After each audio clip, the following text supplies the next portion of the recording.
알파균의 경제 뉴스 시작해 볼게요. 밴드에서 알파균 검색해 보세요. 빠른 증여 후 ETF에 장기 투자하세요. 신한 영앤리치 증여랩 출시했습니다. 네, 증여를 빨리 해서 자녀의 자산을 불리는 것, 그것도 또 하나의 전략이 될 수 있겠죠.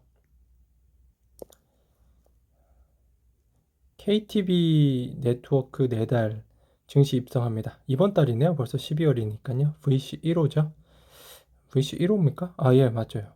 박이명 한경 기자네요. KTB 투자증권이 많은 지분을 갖고 있으니까요. 관심 있게 보시고요. 쑥쑥 크는 랩 어카운트 시장 150조 육박 한다고 합니다. 설지연 한국경제 기자입니다. 금융투자협회에 따르면 지난 9월 말 기준 국내 랩 어카운트 운용 규모는 148조 7,201억 원으로 집계됐다. 올해 3분기까지 16조 1,921억 원이 늘어 지난해 연간 증가 규모 15조 7,313억 원을 넘어섰다. 가입 고객 수도 185만 명을 웃돌아 작년 말보다 100만 명가량 증가했다. 펀드와 달리 운용력은 20개 미만의 소수 종목을 발굴해 구성하는 만큼 유망 기업에 선제적으로 투자할 수 있다는 것이 최대 장점으로 꼽힌다. 신영증권이 2017년 출시한 플랜 업 글로벌 그로스 랩은 테슬라에 일찌감치 주목해 25배의 수익을 올리기도 했다. 김윤태 신영증권 수석 운용역은 테슬라는 전기차 생태계가 커진다면 빠른 성장이 기대되는 기업이긴 했지만 당시만 해도 외국계 투자은행에서는 순수 전기차 시대가 도래하려면 아주 오래 걸릴 것으로 보고 외면하는 분위기였다며 랩 상품은 고객에 따라 맞춤형 투자를 제한할 수 있기 때문에 이런 기업을 먼저 찾아 소개할 수 있는 장점이 있다고 말했습니다. 자산가가 해외 투자를 원하는 경우에는 랩으로 운용하는 것이 세금 측면에서 펀드보다 유리하다. 매매 차익에 대해 금액에 관계없이 종합소득으로 합산과세하지 않고 연 250만 원, 소득공제 후 양도소득세율 22%만 적용받는다. 다만 개별 계좌로 관리되기 때문에 최소 가입 규모가 일반 공모펀드보다 대체로 높은 편이다. 주요 해외 주식 랩의 최소 가입 금액은 1,000에서 5천만 원 수준입니다. 8% 배당 매력에 이익 체력 갖췄다. 달라지는 삼성증권. 고윤상 한국경제 기자입니다. 삼성증권은 29일 45,150원에 거래를 마쳤다. 증권업종에 대한 투자 심리 악화로 최근 한 달 새 5%가량 빠졌다. 하지만 연말로 갈수록 매력이 커질 것이란 전망이 나온다. 가장 큰 이유는 고배당이다. 신한금융투자에 따르면 삼성증권의 올해 예상 배당 금액은 주당 3,900원이다. 이날 종가 기준 배당 수익률은 8.63%다. 주요 증권주 가운데서 높은 수준이다. 특히 코로나19 변이 바이러스로 인해 변동성이 커진 만큼 배당주의 상대적 매력은 커질 수 있다. 다만 배당은 연말 호재다. 장기적으로 결국 실적이다. 내년 숫자만 보면 긍정적이진 않다. 삼성증권의 내년 순이익 컨센서스 증권사 추정치 평균은 올해보다 18.1% 감소한 7,768억 원이다.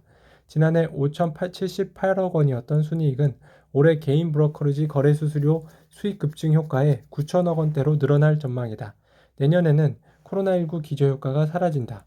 다만 전문가들은 이익의 양보다 질에 주목하고 있다.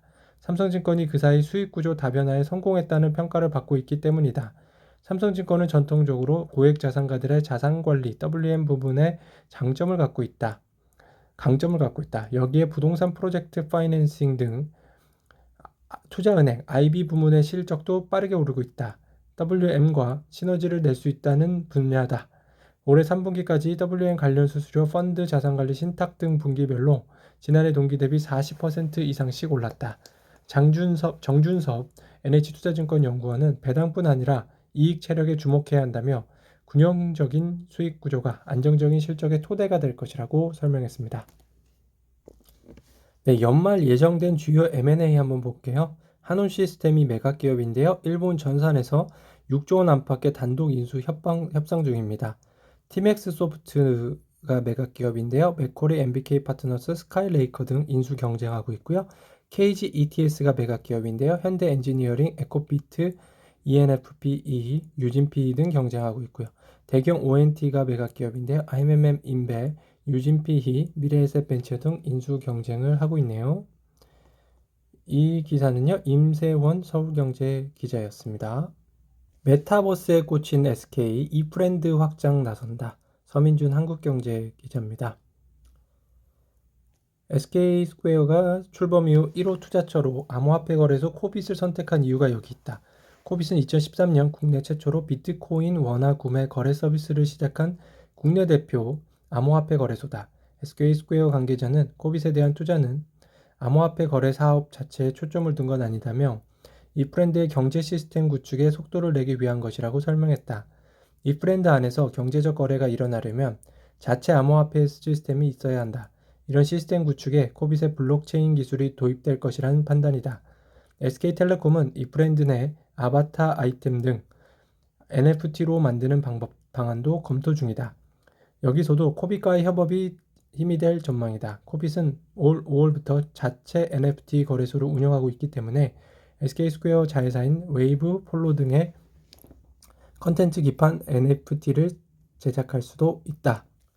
SK스퀘어가 버추얼 휴먼 가상인간 제작 업체 온마인드의 지분 40%를 인수한 것도 메타버스 사업을 강화하기 위해서다.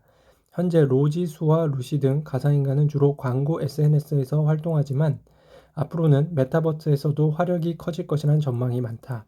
가상인간이 메타버스에서 활약하려면 사람과의 실시간 의사소통이 가능해야 한다. 온마이드는 이 분야에 높은 기술력을 보유하고 있다. 온마이드가 만든 수화는 실시간 렌더링 기술이 적용돼 사람과 상호작용을 할 수 있다. SK가 온마인드에 오랫동안 눈독 들여온 이유다. 가령 온마인드 기술을 바탕으로 실감나는 가상인간을 제작해 이 브랜드에서 사람들과 어울려 놀게 하면 이 브랜드가 한층 매력 있는 공간이 될 수 있다고 합니다. 자, 여기 보시면 코빗은 NXC, 넥슨의 지주회사가 48%를 가지고 있고요. SK스퀘어가 35% 등등이 됩니다. 그리고 아까 말씀드린 온미디어는요, 넵튜니안 40%를 가지고 있고요.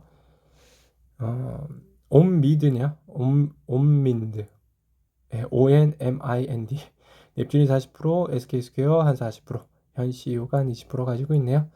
네, 알파균의 경제 뉴스는요, 오늘 여기까지 전해드리겠습니다.